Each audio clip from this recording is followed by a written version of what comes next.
Hi everyone, it's Nick. Welcome back to my channel. Okay, in today's video, we are going to be talking about expensive home design products that suck. Also known as why Nick decides to burn all his bridges when it comes to any sort of potential sponsorships with any of these brands. Listen, I like to share my opinion and I like to share things I like and I like to share things I don't like. And I thought, let's highlight some of the really expensive, dare I say, overpriced products that exist out there that I think are not worth the price point. And it's gonna ruffle some feathers because some of you might have the stuff in your home, in which case you're allowed to, your feathers may be ruffled, and that's fine. That's your problem, not mine. So let's discuss. Okay, so one theme that you're gonna see throughout this video is people using cheap materials, which is why I think it is important to really take a look at the materials in construction to make sure that you're buying quality. And honestly, that philosophy I think extends to any brand that I talk about, including today's sponsor, which is Bombas. So Bombas really focuses on using premium materials, and Bombas spent 2 years in research and development to rigorously test their products for comfort and durability. I have been really loving using my Bombas socks. I especially liked using the men's everyday compression socks on a recent flight that I did. I don't really understand the science,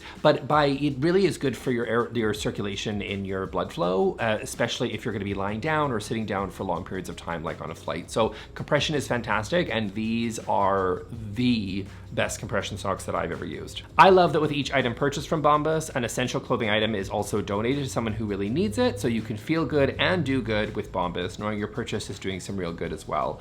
New customers also get 20% off their first purchase. Just go to the link in the description down below and use code nicklewis to get started and get your 20% off. So thank you, Bombas, for sponsoring this video, and then let's get back to those brands that are expensive but are not worth it. Okay, first on my list, and you guys knew this had to be on here, so I'm just gonna get out of the way right now because this is honestly like the headline of the whole video, and that is restoration hardware.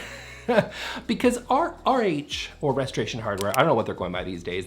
I think they keep changing it. I don't really know or care, but you know who they are, RH. Here's the problem, okay? When you're starting to get to this price point, and I'm talking thousands and thousands of dollars for case goods, or like $10,000 to $15,000 on a custom sectional, or you're talking like, you're literally thousands and thousands of dollars deep into some of these things, okay? When you're doing like a $6,000, $7,000 vanity, I don't really know what they're selling over there. You're starting to get into a price point when you can just honestly just pay someone that is an actual furniture maker to produce these amazing things for you. You can make it custom, you can do your own thing, you can choose whatever you want, you can choose your material, like you can, there's so much you can do, and you can support your local craftsperson. Do you know what I mean? Like, I think at this price point, you're there. This is exactly what I think when you're this wealthy and you have this much money, you should be spending your money on. There's so many cool things you can do, and the thing is with restoration hardware, I think the whole point of it is it just attracts a certain person that walks into the store and just loves that look, and they just basically want to sit there and go to their interior design services counter, and the person's going to sit there and prepare in a CAD drawing and just be like, here's $150,000 worth of RH for your giant 6,000 square foot home or whatever. That's your typical RH customer, and I'm just not here for it. I think it's overpriced. I think that particular customer might love RH, in which case good for you. Do your entire house in RH if you feel like it. It's going to be cohesive. It's going to look like an RH catalog, but I just don't think it's the vibe. Personally, I think there's so much you can do if that's your budget. So many cool little businesses that you can support. People that are, you know, producing your stuff by hand, that are like skilled craftspeople in their trade, that have like, they know how to do, they're great fabricators, or they're great woodworkers, or they're great upholstery, local upholstery places. And you can choose your own upholstery. Like, it's so cool what you can do. But instead you went to RH and you got the same like mass produced stuff as like everybody else. If you're did this price point, just don't get mass produced stuff that's made overseas with like that's like mass produced and made to look like an RH showroom, because that's just not interesting and it's not fun. Now, if you're just looking at individual pieces, then I still have a problem with it, because there's just honestly so many reports of people not happy with the construction. You should not have peeling veneer, okay, if this is the price point that we're talking about. You should not have poorly constructed products when you're paying this much money. For this one, you truly are paying for the brand and not for the product. You either love the design or you don't. Even if you quite like the design though, I still think that there are cooler, better, local places that you can shop. I love Lock and Mortis personally. When I do my home, I want to have Lock and Mortis do my dining table. It's a done deal because I want it, I know it, I love it. I know the people, I know the owners.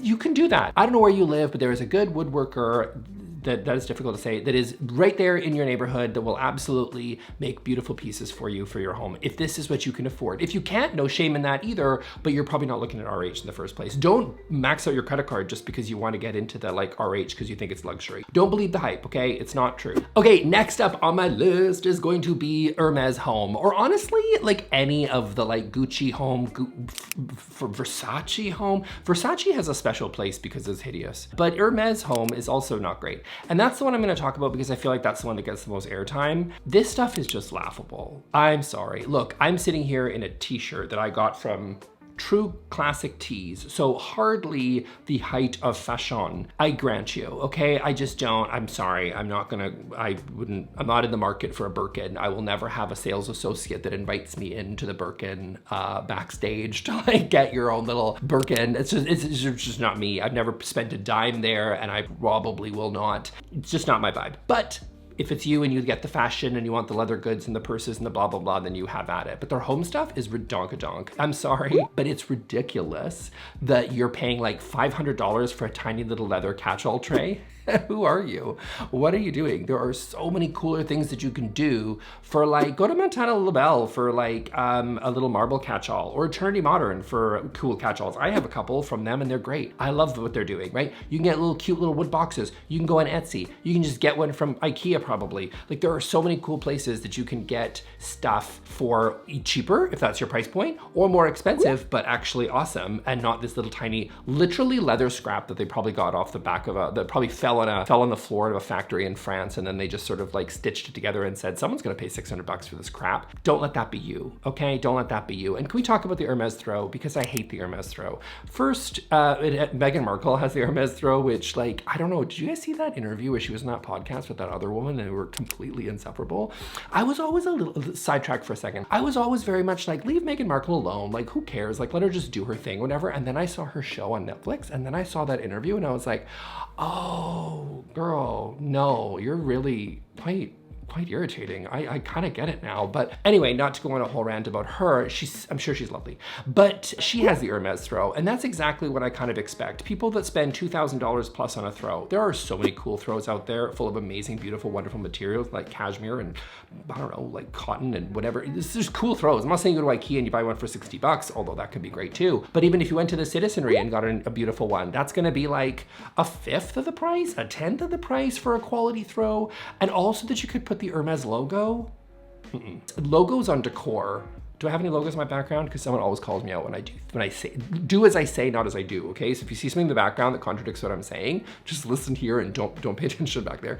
But I would say that like logos on decor is bad. It's trashy. I'm just gonna say it. It's not good. So the Hermes is totally ridiculously overpriced. And I don't know if it's bad quality or not, but it's just stupid. Okay, next up, this one's personal, okay? This one's personal, and this is gonna be very niche and just for me, but I need to go on a rant, and that is Jenn-Air. Jenn-Air is an appliance company. They're part of the Whirlpool group, which is also the same brand as KitchenAid, which you might be familiar with, right? KitchenAid's really popular, especially in the US, blah, blah, blah. Like it's not as popular in like Europe and stuff. That's more like your Milas and your whatever, but Bosch and what have you. But in the States, huge, KitchenAid is a big brand. And their luxury brand is Jenn-Air. And I had in my last condo, that you guys remember my background. Okay, we're gonna flash it on screen here. Remember when I lived here? A lot of the kitchen was done, like the appliances were done when I moved in, and I had really great stuff. Like it was awesome. Like Miele, which as you guys know I love Miele. I really, really do. I really love all their products. But I had a Jenn-Air stove and like a range, and I hated that stupid thing. Let me point you out a couple of things that were wrong with it.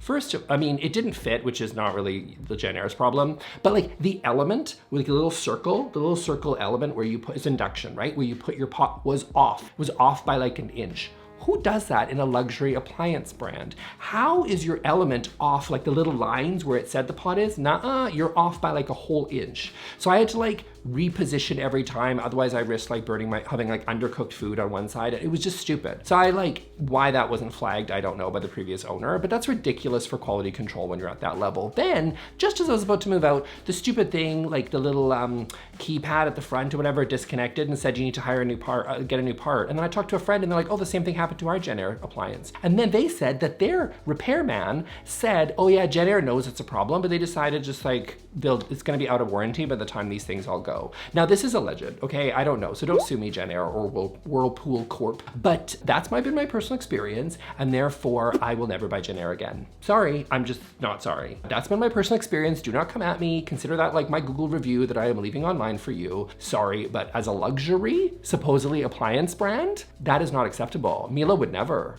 Thermador would never. Wolf Sub-Zero would never. Absolutely not. Okay, next on my list is gonna be Anthropology Home, which is like the Zoe Deschanel of home decor. It's not that expensive, so like maybe it shouldn't have made this list, but it's my list, not yours, so I'm gonna put it on anyway. Here's why I think this is like an issue. Here's my theory. All us millennials, we graduated from IKEA to West Elm, okay? But I feel like the Gen Zers, they're all graduating from Urban Outfitters to Anthropology. And the problem there is that it's like really overpriced, I think, for what you actually get. Like I bought this little lamp thing from Amazon for $30 Canadian. So what is that, like $22 American or something, okay? I don't know what it is in American, but it's something like that. And I think it's cute. I got it because I was at a really great restaurant in Whistler called Wild Blue. You need to go if you go to Whistler. Great, fantastic meal. Honestly, loved it. But they had these cute little lights on the table. And so when I asked, they were like, oh, they're from Amazon. And I was like, oh, amazing. So I bought one and it's really cute. It's great for like, you know, styling on your dining table, what have you. They have a similar one that's like $70 or something US for like basically the exact same thing. I feel like it's kind of got this chokehold on like a 27-year-old woman where they just think like, oh, look, this is quirky and weird and kind of cool. And it's like a little bit out there, but it's also a little bit traditional and it's also cozy and it kind of feels like cottagey and like, isn't it adorable? And I feel like it's got a chokehold on them. And I think it's really overpriced for what it actually you're getting. I would say that it's all white labeled product. I mean, I don't know that for sure. This whole video is alleged. Don't sue me, anybody. But like, I would say that it's pretty white labeled stuff all over the place. Like you can just like do a Google Lens search or go to spoken.io or dupe.com or whatever, and you can just probably find something like for half the price on Wayfair. 9 times out of 10, I guarantee you. The only thing I would say that kind of feels really cool is they do have really cute little drawer pulls and like knobs and stuff. That makes sense, but a lot of like weird quirky mirrors for like a couple $100, like no, it's a skip for me. Okay, next on my list, this one hurts because this is a person and I don't want to go after him as a person because I'm sure he's lovely, and that is Johnathan Adler. I just think that like a lot of Johnathan Adler furniture, I went to the website and I was shocked at spending like 4.5 or 5 grand or something. Like this sofa,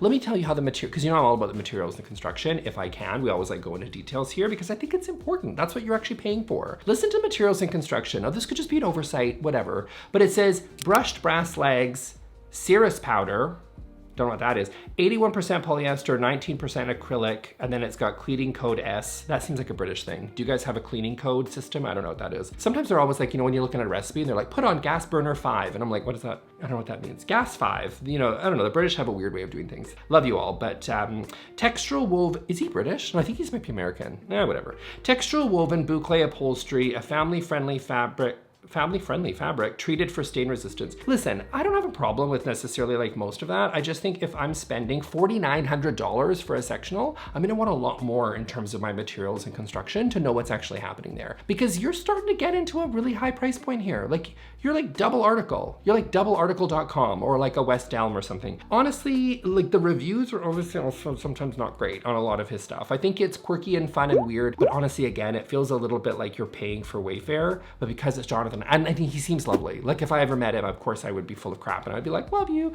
But like, obviously, because I'm nice to your face and then talk about people behind their backs on the internet. But like, I think that it just feels like Wayfair, like stuff for double the price. Dare I say that's true? I don't know. Maybe if there's a quirky, his collections, I'll be honest, he does collections sometimes with like other brands.